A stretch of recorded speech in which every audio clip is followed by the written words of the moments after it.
Alrighty guys, so we're going to do a quick repair or kind of troubleshooting guide for the TAGForce TF-705 pocket knife. So, I don't know what issue you'd be having other than that it won't open properly, like this. It may stick, and that's a really common problem with not only this knife, but a lot of cheap knives.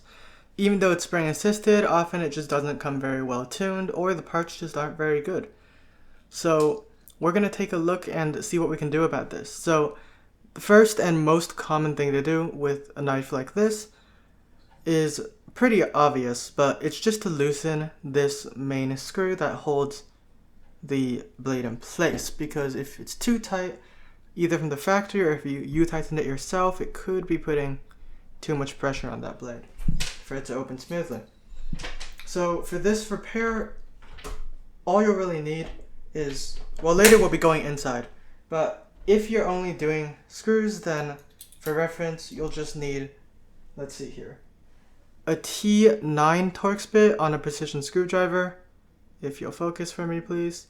There we go, T9 Torx bit on a precision screwdriver for the main screw, and a T7 for the frame screws. And then of course, if that doesn't fix it, we're going to be taking a look on the inside. So you may want a pair of pliers, although I don't think they're necessary if you don't mind getting your hands dirty. You'll want a little bit of oil to lubricate the blade. And then you'll want some alcohol to clean the inside of the blade, or the inside of the knife rather. And that's about it. So it's a very simple thing. But we're going to get straight to it. We're going to open it first before we do anything. So to relieve that spring tension, just in case. And then, let's see here.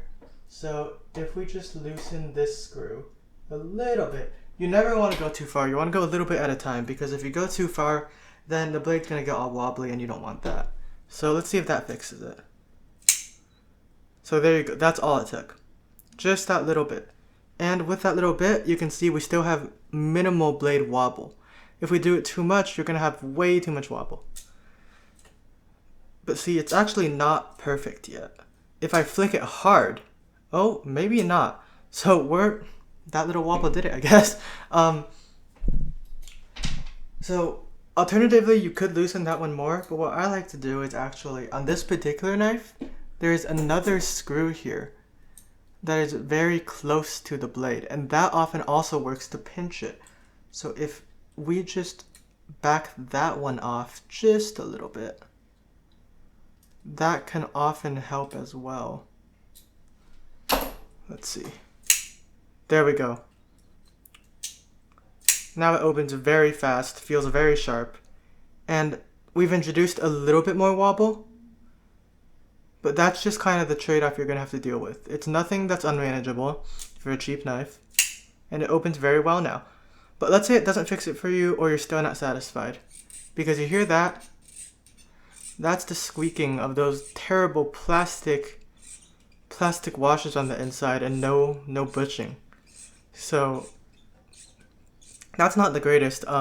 Even though it opens fast, and you probably won't notice it on daily use. If you're like a knife person, and if you're a knife person, you probably wouldn't be buying this knife. But just if you like to fiddle around, play with it, this is gonna bother you a lot. So let's take a look on the inside and see why that may be happening. So this is also gonna be a disassembly / takedown guide here. So again, you always want to make sure the blade is fully open before taking it down, simply because if it's not, then you have spring tension from that spring assist, and you don't want anything to come flying out. Could be dangerous. So let's see here. I'll give you a better view if I come up. Again, take that oh, that's the wrong bit. Well, actually, yeah, we can do the small screws first. So you're going to want to take your, what was it, a T7? Yeah, T7 bit. And keep in mind that these screws are mirrored on both sides, so you may get them free spinning. That's okay. It's kind of annoying, but you can deal with it later. You'll see what I mean. Alright, get that loose. Don't worry about getting the screws out, just get them loosened all the way. This one's a bit tighter. There we go. Come on, I'm trying to do this on okay, screw the camera. Trying to do this on camera is a lot. Oh god. Trying to do this on camera is a lot harder than it looks. So we now just get that one loosened. And then I'm gonna set it down now because I don't want it to blow up in my hand. Switch to that T9 for the main screw.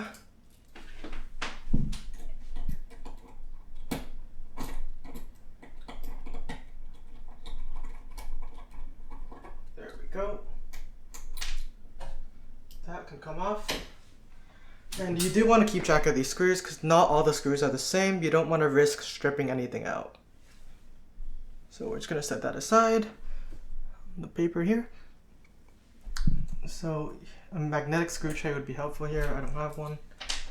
So we can see that it should be fully loose, but it's not because, again, some of the screws don't undo themselves fully without some pressure on them.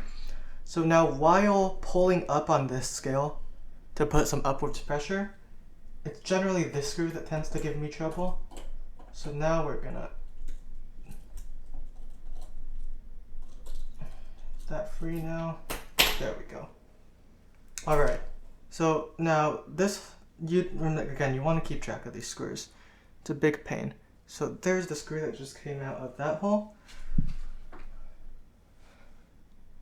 And then this whole assembly is going to come off as one piece, but this is actually two pieces.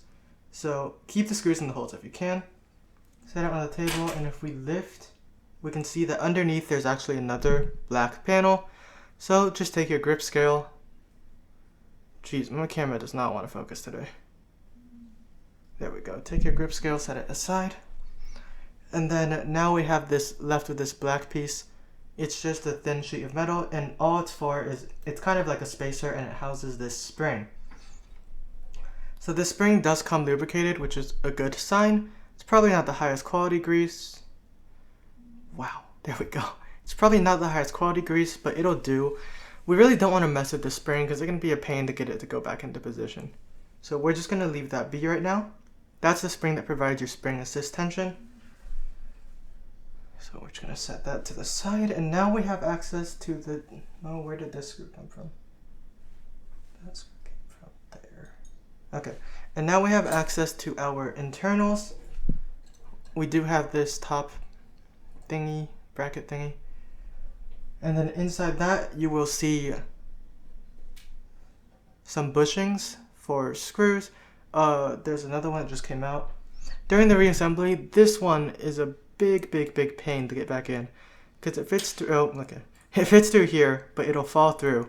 So you do need something under that to keep that in place, but we're just gonna set all these bushings off to the side so that they don't mess with us while we're trying to deal with this knife. So now here's where you're gonna start seeing places that we need lubrication. So you can see that if we take the blade off here, this knife uses plastic washers on both sides of the blade. The other one came off with the knife over there, but that's not great. And it doesn't have a separate bushing on the inside here. So that's why it's gonna suffer from those issues. It's not gonna be very smooth even with that spring. So what we can do to help that is we can lubricate it, because you can see this knife is basically bone dry right now. So we're going to lubricate all contact surfaces essentially before we put the knife back together. So if we take this piece, you do want to be mindful that this piece will also come off. You do need that. But if we take this and just, before we do anything actually, you want to take the blade and this frame piece here and just spray it out with alcohol.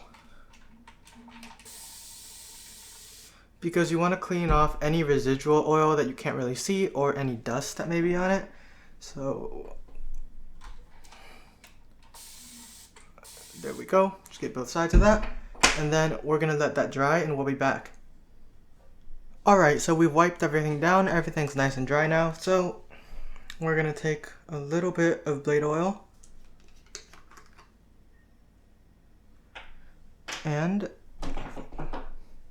take this frame piece where the blade pivots on.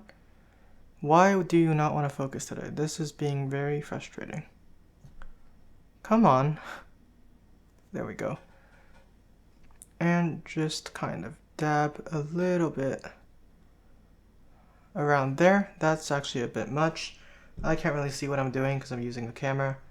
So we can just kind of drip that off there. And I mean, if it's a bit much, it's not a big deal. It just might drip out of your knife, which won't be ideal, but wipe that off there.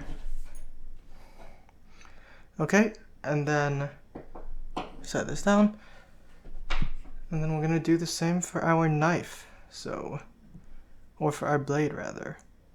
Just maybe a little bit, and then we can spread that around later. It'll get spread around within the knife. Just use your fingers, spread that around. Don't be afraid of getting your hands dirty, you can always wash them. So there you go. And then, as I said, there's a plastic bushing. I don't know if you guys can see that. But there is a little plastic bushing, not bushing, a washer on there.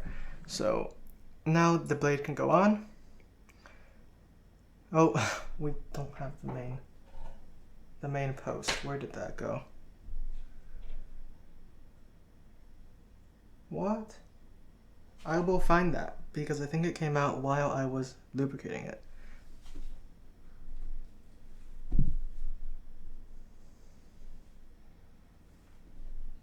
Oh wait, no, I'm dumb. It just poked through the other side. But there we go. So now we can, if we set that down, now we can get to reassembly. So we put the blade back on, and then after putting the blade back on, you just do all the other steps in reverse. I will say it can be quite, as you can see, it's going to be quite finicky, but just do all the steps I showed in reverse and you'll be done.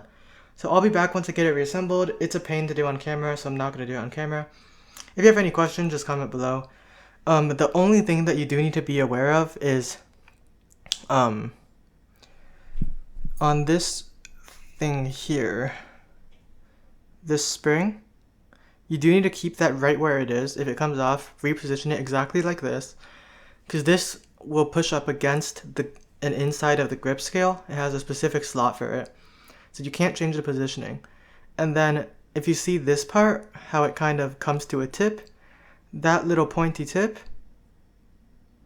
come on, focus, is going to go inside the little tiny hole by the main hole, if you can see that. Right there, there's a little tiny hole. So that you do need to put the spring in there to make sure it catches the blade. But other than that, the reassembly is pretty simple, pretty straightforward. It can just be a little bit annoying. Alrighty, and there you go. You can see that with just that little bit of fine tuning, makes an absolute world of difference. You can just see how fast that blade snaps open. And you don't even hardly need any pressure on that flipper. Super satisfying snap. And what's even better is with that lubrication, it allows you to tighten these two screws down quite a bit more than you could when it was dry. And it still opens super well, but now you have almost zero play in it. It's probably hard to tell on camera because I'm shaking so much. There's no play. So that is how you fine tune this knife. There's your disassembly assembly guide and how to fix if it will not open properly. I hope this helped you guys a ton. If it didn't, just comment down below and I will try to help you there if you have any questions. But yeah, I will go and wipe off this extra oil. I know it's probably bothering quite a few of you. It is bothering me too, trust me. But I'll see you guys on the next video. Thank you guys so much for watching.